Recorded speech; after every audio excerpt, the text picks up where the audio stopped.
Loreta, pakalbėkime apie šilauogės. Šilauogės, kaip visi žinome, yra vienas iš reikliausių uogakrūmių ir labai girdim daug dalykų apie tą reikalingą pH. Tai koks tas pH turėtų būti ir kas nuo jo priklauso? Tai pirmiausia, šilauogės turi augti rūgščioje durpėje, nes tai yra rūgščiamėgis iš prigimties augalas, turintis labai silpną šaknų sistemą. Ir ta šaknų sistema pati aktyviausia, įsidėšius taip apie 10-20 cm tik tai gylį. Tai turi būti pakankamai ir deguonies, ir lengvai prieinamų maistinių medžiagų. Kodėl aktualus dirvožemio arba auginamo terpės pH, nes durpėje tai nėra maistas, tai yra terpė, kurioje auga šilauogė. Idealiausia yra 4,5–5. Jeigu aukščiau 5 šilauogė jau automatiškai prašiau įsisavina geležį, manganą, cinką, o jeigu pH yra žemiau 4,5, sulėtėja mikorizinių grybų veikla, kai kurių bakterijų aktyvumas mažėja, taip pat padaugėja aliuminio, kuris yra labai kenksmingas naujai besiformuojančiom šakniaplaukiams.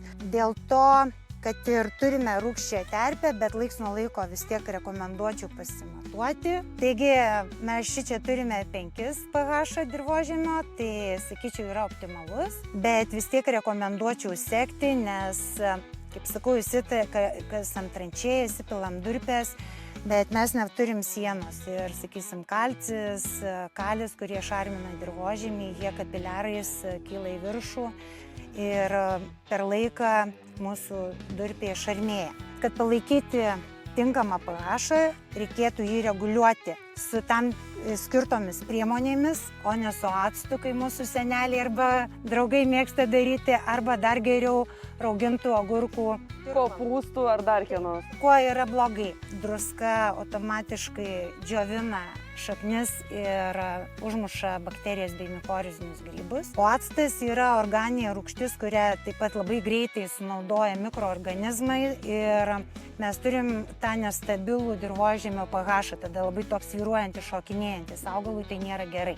Tik tai vėl prieš rūgštinant tą mūsų auginamą terpę reiktų prieš tai prilieti gerai vandeniu, todėl kad jeigu yra sausa ir mes duodam didelę koncentraciją rūgšties, vėl pakenkiam šaknų sistemą. Taip viską ir darom, tik tai mes paduodam rūgštinimą per laistymo sistemą. Bet dėl to, kad čia yra ūkis, aš manau, kad tas, kuris augina namuose 2-3 krūmus, tai jisai tikrai per laistymo sistemą gal net neturi tokios.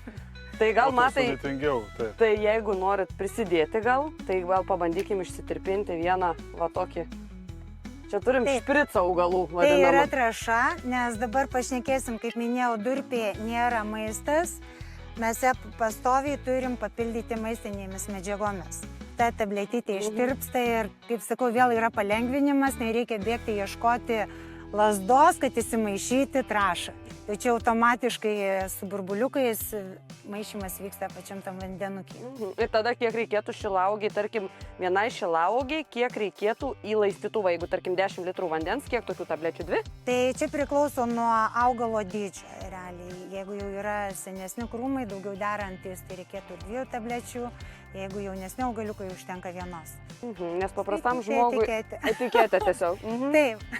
Nes paprastam žmogui yra labai sunku susigaudyti tokiais dalykais. O dabar jeigu palaikyti tą maistinių medžiagų balansą, tai dar šiandien dienai galime panaudoti mineralinės trąšas su organika.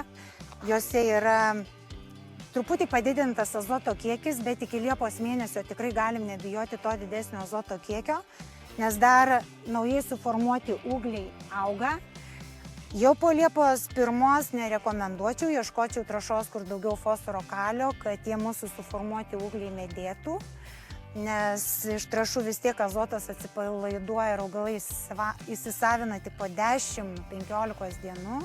Tai gali išprovokuoti naujų ūglių augimą, kurie nesumedės ir per žiemą nušals. Šals ir vėl paskui bus problemos su nušalimais. Kokią įtaką pH turi uogų saldumai? Tarkim, ar yra susiję, kad jeigu yra mažesnis arba didesnis pH, tai uogos, tarkim, bus rūgštesnės? Ar čia visiškai atskiri dalykai?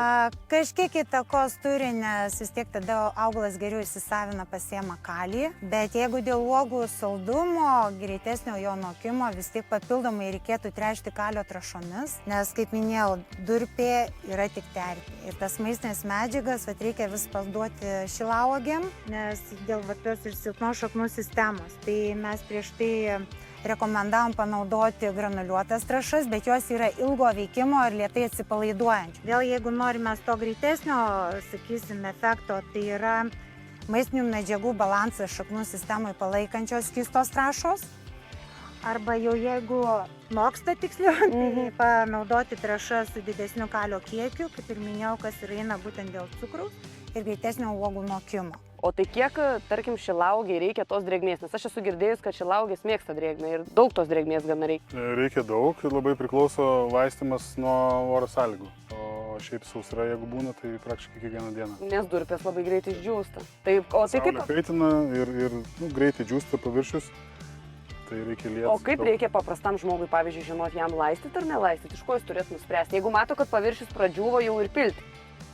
Nebus taip, kad per daug, nebūtinai, bet tiesiog truputėlį gilesniam sluoksniui paėmus pačią durpę, jinai turi būti drėgmė, tokia kaip sultis sunktis.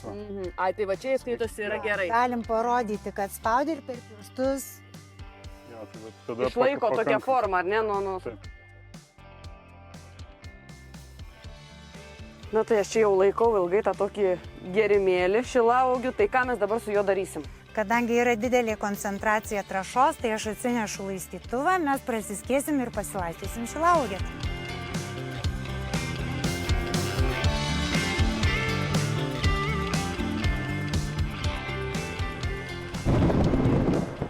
Kadangi oro sąlygos mus išprašo, tai norim Jums padėkoti, kad įsileidote Jūsų ūkį.